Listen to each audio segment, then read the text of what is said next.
Bonsoir à tous, c'est vraiment une joie pour moi de vous retrouver et de pouvoir partager la parole avec vous. J'espère que vous allez bien. Encore une fois, c'est tellement particulier ce que nous vivons et nous avons le sentiment que nous ne vivons pas tous la même chose. Autant il y en a certains qui vivent un temps de confinement en famille et il y a une certaine bénédiction à vivre, ce qu'ils vivent. Autant de l'autre côté, il y a des tragédies autour de nous, il y a des choses terribles qui sont en train de se passer. Peut-être vous êtes malade, peut-être vous êtes dans votre lit ou peut-être vous avez perdu des proches. Je prie que Dieu vienne vous relever. Je prie que Dieu vienne vous restaurer. Je prie pour que vous viviez peut-être dans ce que vous vivez particulièrement une consolation. Nous avons un Dieu qui est présenté comme le Dieu de toute consolation. Et je prie que dans ce que vous viviez, vous puissiez voir la main de Dieu agissante aujourd'hui. Que Dieu vous bénisse abondamment. Ce soir, j'aimerais peut-être, avant de commencer à ouvrir la parole, vous partager peut-être une réflexion que vous peut-être partagez avec moi.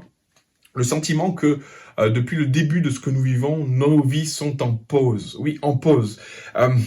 Peut-être comme moi, vous aviez le sentiment d'aller à 130 à l'heure, vous fonciez dans les projets, vous étiez sur l'autoroute et tout était dégagé et tout allait bien, avec la conviction que tous les projets allaient se terminer ou qu'on allait arriver à mener à bien tout ce que nous avions sur notre cœur, quand tout à coup, brutalement, soudainement, quelqu'un appuie sur la pédale de frein et là on se retrouve bloqué sur l'autoroute et on n'avance plus.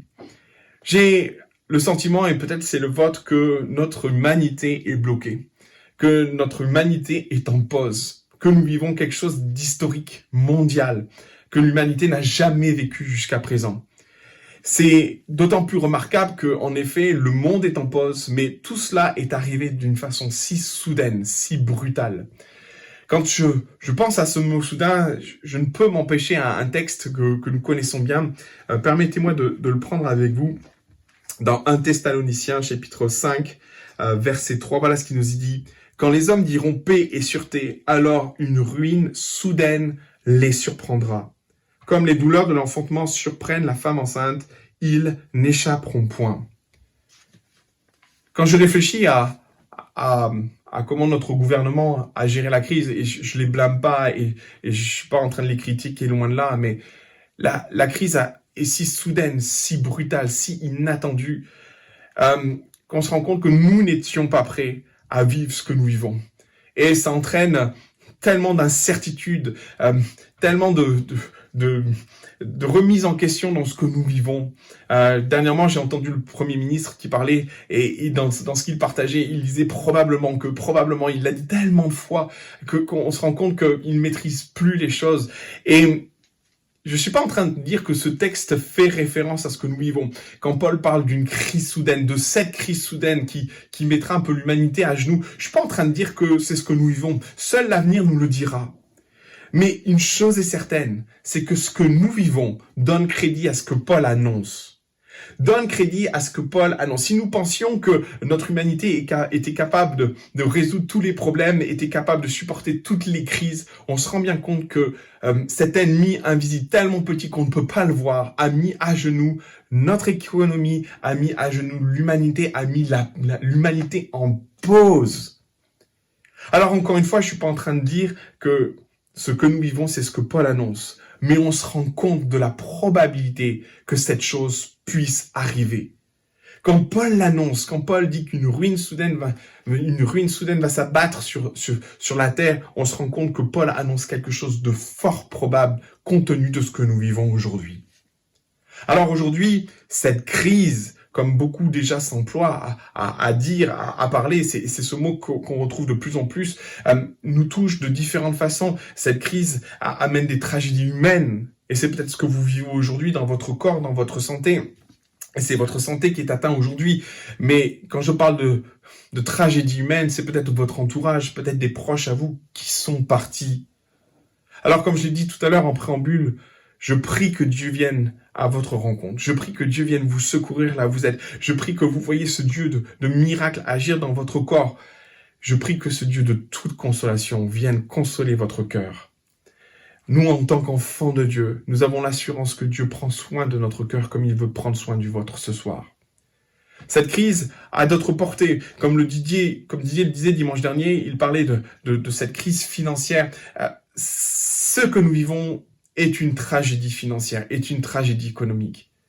Beaucoup d'entre nous ont dû arrêter leur travail, beaucoup d'entre nous ont arrêté de fonctionner parce que le confinement est là et finalement ça génère tout un tas de problèmes économiques, de fonctionnement. Est-ce que je vais avoir mon salaire? Est-ce que je vais pouvoir faire tourner mon entreprise? Et Didier l'a tellement justement, l'a tellement décrit avec une telle justesse dimanche dernier. Et je veux croire de tout mon cœur que Dieu peut se révéler à vous comme celui qui pourvoit à tous nos besoins. Amen. Et je veux croire que dans ce que vous vivez, Dieu prendra soin de vous. Dieu vous montrera sa grâce, vous montrera sa puissance, vous montrera combien il est capable de venir à la rencontre de vos besoins. Mais cette tragédie va beaucoup plus loin et j'ai aussi ce sentiment-là de dire que elle bouscule nos projets. Peut-être nous réfléchissions déjà à partir en vacances. Certains étaient dans la réflexion de partir en vacances. Les billets étaient pris, tout était prêt, les bagages étaient presque prêts. Et puis là, le coronavirus et met en échec tous nos projets. Je pense à beaucoup d'entre nous, à beaucoup de jeunes. Je suis beaucoup de couples qui sont sur le point de se marier et je reçois leurs mails d'annulation ou de report de leur mariage. J'imagine combien ça doit être dur et frustrant pour eux parce que on prépare un mariage longtemps en avance, comprenez? C'est des mois et des mois de préparation dans la joie et puis on est pressé de se marier et puis alors que on avance et au plus on s'approche de la date et puis on se rend compte que la situation devient intenable et ils finissent par annuler, voire reporter leur mariage. Quelle frustration. Et vraiment, ce soir, je vais en profiter pour vous dire que je suis tout cœur avec vous. Je prie pour vous. Je prie que Dieu vous aide dans cette situation, dans ce que vous vivez, dans cette forme de tragédie que vous vivez. À notre niveau, au niveau de l'Église, nous nous faisions une joie de préparer un beau spectacle pour Pâques. On a travaillé dessus, on s'est rencontrés plusieurs fois, on a réfléchi à ce projet. Et alors que nous étions sur le point de commencer la communication de ce rendez-vous de Pâques, eh bien, nous avons pris la décision d'annuler ou de reporter ce rendez-vous. C'est extrêmement difficile et frustrant d'annuler un projet comme celui-ci parce que d'une part, il y a des efforts, il y a tout un travail de réflexion derrière et puis on est dans la réflexion de bénir et de se faire du bien, mais c'est d'autant plus dur que c'est Pâques. Pâques! Je pense que il y a très peu de fêtes auxquelles nous sommes attachés, mais Pâques, plus encore que Noël d'ailleurs, parce que sans la mort de Christ, la venue de Jésus n'a pas de sens. Sans la croix, sans le tout accompli de Dieu à la croix, sans la mort de Jésus, la venue de Jésus n'a plus de sens, n'a pas de sens.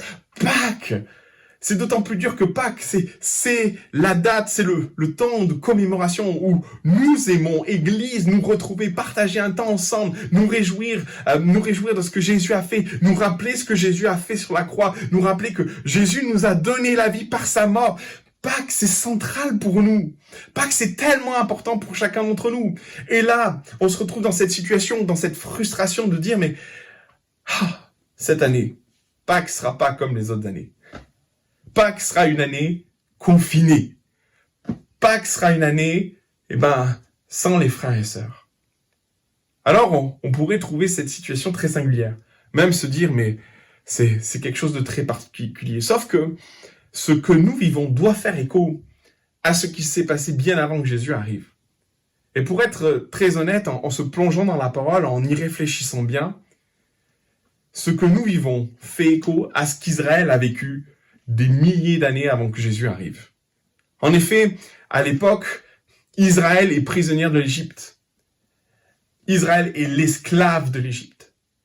Et ce qu'Israël va vivre dans cette période-là, dans ce temps de délivrance, après 9 plaies où Dieu a attaqué l'Égypte, Dieu entame une nouvelle étape, la 10e plaie, l'ultime plaie, qui va libérer définitivement son peuple de la main des Égyptiens. Cette ultime plaie, nous la connaissons très bien. Elle va passer par un fléau qui va s'abattre sur tous les premiers-nés de l'Égypte. Et ce fléau va tuer bon nombre de jeunes et de premiers-nés dans la population égyptienne. Et ce fléau va se balader dans les rues de l'Égypte, comme ce fléau que nous vivons aujourd'hui se balade dans les rues tout autour de nous. Nous sommes confinés parce que ce virus est partout et qu'il peut nous atteindre. À la même époque, Israël vivait sensiblement quelque chose de semblable. Avec la mort en Égypte et avec une notion particulière où Israël, alors que la mort est tout autour, les familles d'Israël vont se retrouver confinées dans leur maison. Permettez-moi de vous lire simplement ce passage étonnant, Exode chapitre 12, à compter du verset 22. Voilà ce qui nous est dit. Nul de vous ne sortira de sa maison jusqu'au matin. Ils étaient confinés. La mort était là, et eux, ils étaient dans les maisons, et ils ne devaient pas en sortir.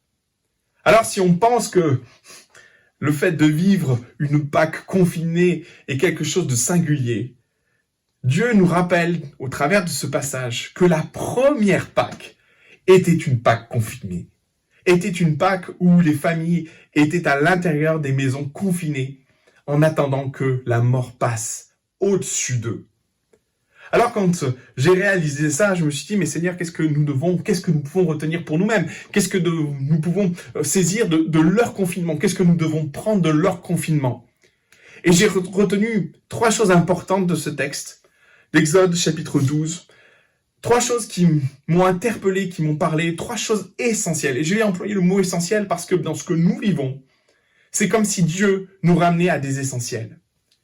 Et permettez-moi simplement, au travers de ce temps de partage, de nous rappeler 3 choses essentielles dans ce que nous vont vivre, dans ce qu'Israël a vécu dans cette période de confinement que nous sommes appelés à vivre aujourd'hui. Amen. La première chose essentielle qui transcende tout le chapitre d'Exode, chapitre 12, c'est l'agneau. L'agneau est présent à tous les niveaux, 3 fois dans Exode, chapitre 12. Le premier passage qui fait référence, c'est Exode, chapitre 12, verset 6, ou tout le début d'ailleurs, il parle de cet agneau, mais permettez-moi de le prendre à partir du verset 5. Exode 12, verset 5. « Ce sera un agneau sans défaut, mâle, âgé d'1 an. Vous pourrez prendre un agneau ou un chevreau, vous le garderez jusqu'au 14e jour de ce mois, et toute l'assemblée d'Israël l'immolera entre les 2 soirs. On prendra son sang et on en mettra sur les 2 poteaux et sur le linteau de la porte des maisons où on le mangera. » L'autre référence, c'est dans le même chapitre, vous trouverez la même référence au chapitre 13. Le sang vous servira, au verset 13, vous servira de signe sur les maisons où vous serez. Je verrai le sang et je passerai par-dessus vous. Il n'y aura point de plaie qui vous détruise quand je frapperai le pays d'Égypte. Et il y a une 3e référence dans ce même passage à l'agneau, au verset 21, où il dit, Moïse appela tous les anciens d'Israël et leur dit, allez prendre du bétail pour vos familles et immoler la Pâque. Il y a quelque chose de vraiment particulier qui transcende ce texte, en effet, c'est la présence de l'agneau. Autant pour le peuple juif, pour le peuple d'Israël, l'agneau est essentiel, autant pour nous, Jésus et le symbole que Jésus représente aujourd'hui dans nos vies est essentiel. En effet, dans ce passage, il est fait question de l'agneau immolé, il est fait question du sang sur les linteaux. De la même façon, pour nous, cet essentiel doit être présent dans nos cœurs et dans nos vies. Notre agneau, Jésus l'agneau immolé, doit être, en cette période particulière de confinement, doit être au centre. Je dis ça parce que nous vivons et nous rentrons dans une période de grande incertitude, dans une période où nous ne maîtrisons pas tout, où nos programmes, nos projets, tout est rebrassé, tout est... Qui peut dire de ce que sera fait demain? Et face à toute l'incertitude qui est en face de nous, bien souvent en économie, on dit que l'argent ou les investisseurs vont se réfugier dans des valeurs refuges. Moi, j'aimerais vous dire, dans cette période de confinement et dans cette période d'incertitude dans laquelle nous allons, il est d'autant plus important que l'essentiel soit d'autant plus présent dans nos cœurs et dans nos vies. Dans ce passage-là, il est fait référence de ce sang qui est aspergé, qui est positionné sur les linteaux et sur les poteaux des portes. J'aimerais te poser une question, mon frère, ma sœur. Où en es-tu de ton salut? Où en es-tu de ce qui est essentiel? Où en es-tu de la croix? Par moments, les temps comme ça sont là pour nous rappeler ce qui est essentiel et ce qui est important. Et aujourd'hui, ce qui est important plus que jamais, c'est quelle est ton assurance? Où en es-tu de ton assurance? Et je pense que les moments que nous vivons sont là pour nous interpeller quant à cet essentiel, notre salut. Quant à la présence du sang de l'agneau autour de nos vies, quant à la présence de Jésus, quant à la présence de la croix dans notre cœur. Et mon frère, ma sœur, tu as pu peut-être passer des temps difficiles où tu es en train de revenir à Christ. Je te prie vraiment d'entendre ce cri d'appel de Dieu qui t'invite à te repositionner, à refaire la paix avec ton Dieu, à faire la paix avec ton Sauveur, avec celui qui veut te donner une assurance, une valeur refuge dans le ciel. Alors que tout autour, l'incertitude est en train de gagner notre terre. On ne sait pas de quoi sera fait demain. Et peut-être que, comme je l'ai dit en préambule, nous vivons cette fameuse crise, peut-être. Cette crise soudaine. Si c'est le cas, la seule valeur refuge dans laquelle tu peux investir aujourd'hui, maintenant, c'est ton assurance d'avoir ton nom inscrit dans le livre de vie. C'est la présence de la croix dans ta vie. C'est la présence et l'assurance que le sang de Jésus te recouvre, te donne ce vêtement de justice qui fait que quand Jésus va te voir, quand Dieu va passer, il passera au-dessus. Alors, cette assurance ne concerne pas notre première mort. Comprenez, parce qu'on pourrait vite faire l'amalgame et dire, finalement, parce que je suis chrétien, je ne vais pas être atteint par le coronavirus. Je trouve que peut-être si c'est l'assurance que tu as reçue de la part de Dieu, tant mieux. Mais ce n'est pas de cette assurance dont je veux parler. C'est de l'assurance quant à la seconde mort. C'est l'assurance quant à ton éternité. Alors oui, Dieu peut te préserver du coronavirus, mais ce n'est pas l'idée. Quand je te dis de te réfugier dans les valeurs certaines que sont celles de ton salut, de la croix et du sang de Jésus, c'est d'avoir l'assurance que ton nom est inscrit dans le livre de vie et que tu es en paix avec ton Dieu dès maintenant. Je crois que ce temps de pause doit être mis à profit pour régler les choses avec Dieu, pour se tenir devant Dieu et pour faire en sorte que dans le ciel et dans ton cœur, tu es en paix avec lui quant à demain, que tu es en paix avec lui quant à ton avenir. Et par rapport à toutes les incertitudes qui sont les nôtres, quant à ce que sera demain, au travers de la Pâque, et la Pâque juive en particulier, elle nous rappelle l'essentiel qu'est l'agneau. Il est central dans la Pâque. Et j'aimerais te rappeler que dans ta vie, aujourd'hui, dans cette période de confinement, Dieu veut te rappeler combien l'agneau, combien son sacrifice, combien le sang de Jésus est important aujourd'hui dans ta vie. Il est le garant de ton assurance céleste. Et c'est sans doute peut-être le moment propice pour faire la paix avec Dieu, pour t'assurer de ce qui a besoin d'être écrit dans le marbre ce soir, dans ta vie, dans ton cœur. Tu as peut-être besoin de faire un retour vers Dieu, fais-le. Tu as besoin de revenir vers Dieu, fais-le. Ne perds pas de temps. Tu as besoin de retrouver une intimité avec Dieu, fais-le. C'est le moment. Et c'est l'essentiel dans ce passage-là. La deuxième chose essentielle que je vois dans ce passage-là, c'est que la fête de la Pâque n'est pas une fête quelconque dans l'histoire du peuple d'Israël. Et très clairement, c'est l'une des toutes premières fêtes famille. Et permettez-moi de relire ce passage au verset 21. Moïse appela tous les anciens d'Israël et leur dit « Allez prendre du bétail pour vos familles. » Alors, il y a le peuple de Dieu. Et puis, dans ce contexte-là, Moïse fait un espèce de focus sur les familles. Il dit maintenant, chacun doit s'occuper de sa famille.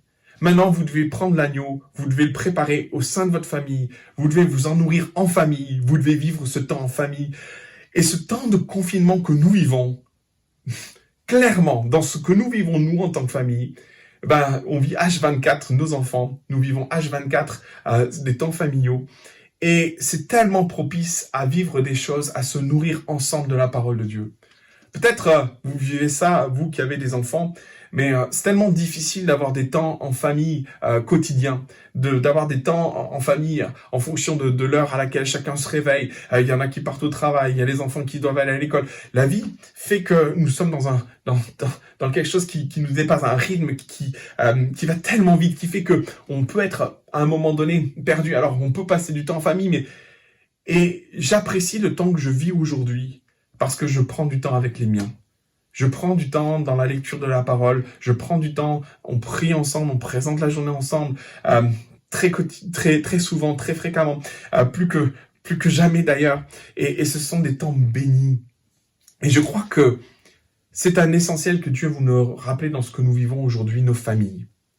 nos familles. Et Dieu nous a placés par moments comme un phare dans nos familles. C'est un temps pour toi d'aller chercher l'agneau et de nourrir ta famille. C'est un temps peut-être où Dieu te dit, c'est le moment peut-être d'aller interpeller les tiens qui n'ont jamais été prêts pour entendre parler de Jésus.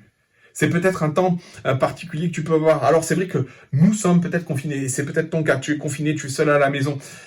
Mais aujourd'hui, on a tellement de moyens de communication qui nous permettent de vivre des temps privilégiés, des temps de cœur à cœur avec les nôtres. Et j'aimerais t'encourager pendant cette période de confinement de regarder à cet essentiel qu'est ta famille, à ne pas la négliger, à ne pas la mettre de côté, à faire en sorte que dans tes priorités, aujourd'hui, la famille soit présente. Nous vivons quelque chose d'assez exceptionnel au sein de notre famille et c'est vraiment bon et ça fait vraiment du bien. Mais je voudrais t'encourager en te disant que c'est peut-être le moment le plus propice pour leur parler, où ils ont du temps, où toi tu as du temps. Et tu peux, avec l'aide du Saint-Esprit, leur parler comme tu leur auras jamais parlé. Et je voudrais t'encourager parce que ce temps que nous vivons, cette Pâque que nous vivons, est le moment peut-être le plus propice pour les inviter à rentrer dans la maison du Père. Amen. La dernière chose essentielle que j'ai découvert dans ce passage, je voudrais la partager simplement avec vous. Ce passage de la Pâque est un moment particulier pour Israël. Et permettez-moi de le remettre dans son contexte. Israël, le lendemain matin, devait partir. Et ce qui est très intéressant dans ce passage-là, c'est que c'est vrai, c'est la Pâque, mais la Pâque avait un objectif. Alors oui, pour nous, c'est tout un symbole, c'est le symbole de Jésus immolé, c'est le symbole de notre Sauveur qui meurt pour nous. Mais pour Israël, ce temps-là il y avait une valeur secondaire très importante, c'était qu'il devait prendre des forces. Parce que le lendemain, il devait partir. Alors, je voudrais simplement vous lire le passage qui correspond à ça. Dans Exode chapitre 12, verset 11, voilà ce qui nous est dit. « Quand vous le mangerez, vous aurez vos reins sains, vos souliers aux pieds et votre bâton à la main, et vous le mangerez à la hâte, c'est la Pâque de l'Éternel. » L'idée de ce passage, c'est de prendre des forces. Israël vit la Pâque, il se nourrit, il mange, parce que le lendemain matin, ils vont devoir partir. Et ils vont devoir marcher et ils vont commencer leur pèlerinage. Nous connaissons la suite de ce passage-là. Mais l'idée pour moi est de vous partager un essentiel. Alors que nous vivons ce que nous vivons, j'ai le sentiment que Dieu nous appelle à nous préparer. J'ai le sentiment que ce temps n'est pas juste un temps gratuit. Lorsque nous sommes confinés à la maison, et vous pouvez en convenir, on n'est pas dans les transports et on a plus de temps pour certaines choses. Alors certains vont faire du bricolage, c'est un peu mon cas. Certains vont prendre du temps pour être plus en famille, certains vont prendre du temps pour plus contacter les uns les autres. Tout ça est louable et que Dieu vous bénisse là-dedans. Mais j'ai le sentiment aussi que Dieu nous dit, prends du temps avec moi, tu vas en avoir besoin. Prends des forces, nourris-toi. Et ce passage-là est à corréler en effet avec ce que j'ai partagé préalablement. Alors qu'on a lu, en effet, que la ruine soudaine devait s'abattre, voilà ce qui nous est dit au verset 4. « Mais vous, frères, vous n'êtes pas dans les ténèbres, pour que ce jour vous surprenne comme un voleur. Vous êtes tous des enfants de la lumière et des enfants du jour. Nous ne sommes point de la nuit ni des ténèbres. Ne dormez donc point comme les autres, mais veillez et soyez sombres. » Quand je pense à ce texte, à cette Pâque, il y a l'idée qu'Israël va se nourrir du pain sans levain, de l'agneau, va prendre des forces parce que le lendemain, il devait marcher. Et il devait marcher beaucoup. C'était le début de leur pèlerinage et Dieu avait anticipé ça. Et pour moi, ce temps de Pâques qui commence pour Israël demain, commence pour les Juifs demain c'est le début de la Pâque, est synonyme pour nous en tant qu'enfants de Dieu, comme un temps de mise à part où nous nous préparons. Je ne sais pas à quoi Dieu nous prépare. Je ne sais pas vers quoi nous allons. Je ne sais pas ce que nous sommes appelés à vivre. Je ne sais pas sur quoi cette crise va déboucher. Mais quelque part au fond de moi, j'ai le sentiment que Dieu nous appelle à reculer, peut-être se mettre en pause pour mieux sauter, si je puis dire. Je ne sais pas ce que sera fait demain et ce qui nous attend, mais une chose est certaine, ce que nous vivons, les temps que tu vis ne sont pas gratuits, mon frère, ma sœur. Ne sont pas des temps à gaspiller ou à perdre, à se dire, eh bien, on en pose et on attend.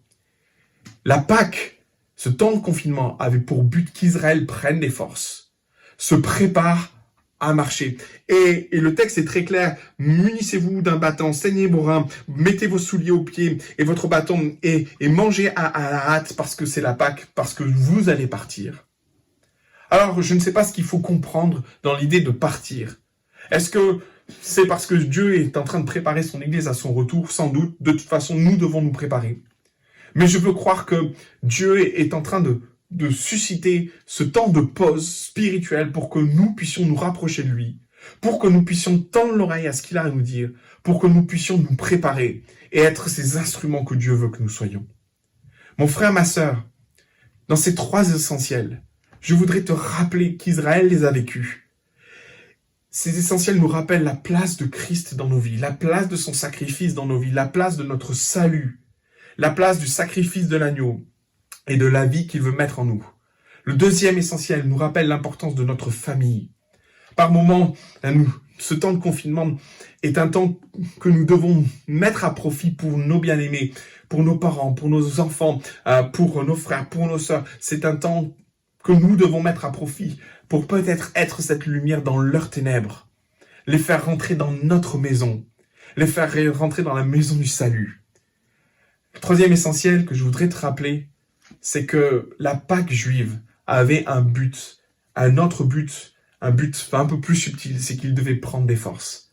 Il devait manger l'agneau, manger le pain, manger tout ça. C'est quelque chose de commémoratif, certes, mais l'idée qu'il y avait à ce moment-là pour Israël, c'est qu'il devait se préparer à un départ. Il devait prendre des forces. J'aimerais t'encourager, mon frère, ma sœur, à ne pas gaspiller ce temps, à te nourrir, à prendre des forces spirituelles. Parce que, en face des incertitudes qui sont devant nous, Dieu nous appelle dans 1 Thessaloniciens chapitre 4, verset 5, verset 4, de ne point dormir, de ne pas être comme ceux qui sont dans les ténèbres. Nous sommes dans la lumière. Nous ne devons pas être surpris de ce que nous vivons, mais nous devons veiller, comme le dit la parole. Nous devons veiller et nous préparer, nous nourrir, être prêts, peut-être à partir avec notre Dieu, mais peut-être aussi à être des instruments dans une période de trouble où le monde va avoir besoin plus que jamais d'entendre parler de Jésus. Mon frère, ma sœur, je voudrais t'encourager au travers de ce message.